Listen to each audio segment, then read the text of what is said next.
થઈ ગયું રેડી. હા, અમે બાપુ અને ગયા એમને મળવા, સાહેબને ભલામણ કે ભાઈ આની જે કાંઈ આને કર્યું હોય એની ભૂલ હોય તો એની હાથે અમે માફી માંગી લઈએ. અને હાવ કારણ વગરના આ ભાઈને માર્યા અને એને કીધું તો એને એમ કીધું કે એ તો મને જેટલી મોજ આવી ને એટલો મેં માર્યો, અને તમારે જ્યાં જાવ ને જાવ જે થાય એ કરી લો, બાકી અહીંયા આ બધું થવાનું જ છે એમ. આવી રીતે કહી અને બાપુને ધક્કા મારીને પાડી દીધા, એક બે ધોલું મારી લીધી. આ પગે અપંગ છે, એક પગ નથી, છતાંય એને ધક્કા મારીને બાપુને પાડી દીધા.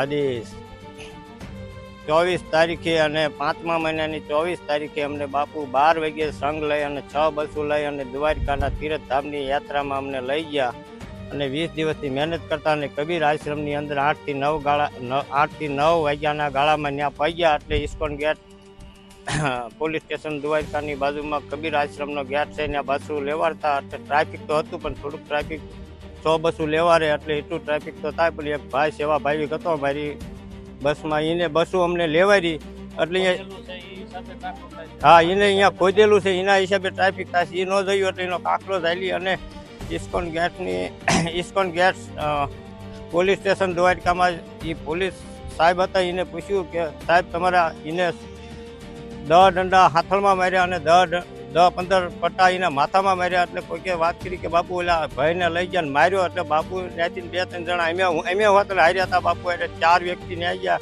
બાપુએ રિક્વેસ્ટ કરી કે સાહેબ તમારે આવું ન કરે. એટલે બાપુને મા બેન સમાણી ગાળ્યું દીધી અને ધક્કો માર્યો કે ભગવા કપડા સામું જોવો. પણ એ ગાળ્યું તો આપણે એવી વિડીયામાં ન બોલાય એટલે આપણે એવું કાંઈ બોલતા નથી. એટલે એ પછી બાપુને ધક્કો દઈને 2 ગાડીઓ પડી હતી એની માથે એમને ધક્કો મારી દીધો. એટલે પછી મેં બાપુને એ સાહેબને રજૂઆત કરી. એટલે એને એમ કીધું હું રાજદીપસિંહ જાડેજા છું, હું દ્વારકાનો બાપુ છું અને હું બધાનું હું કામ કરું છું, હું ટીમ કરું છું. અને અમને નથી આતંકવાદી ઘોડે ગાડી મૂક્યા અને અમે દ્વારકાના તીર્થધામની અંદર આવ્યા હોય અને આવો અમને અશુભાવ થયો હોય તો અમારો દ્વારકાવાળો જાણે અને એ જાણે. આદેશ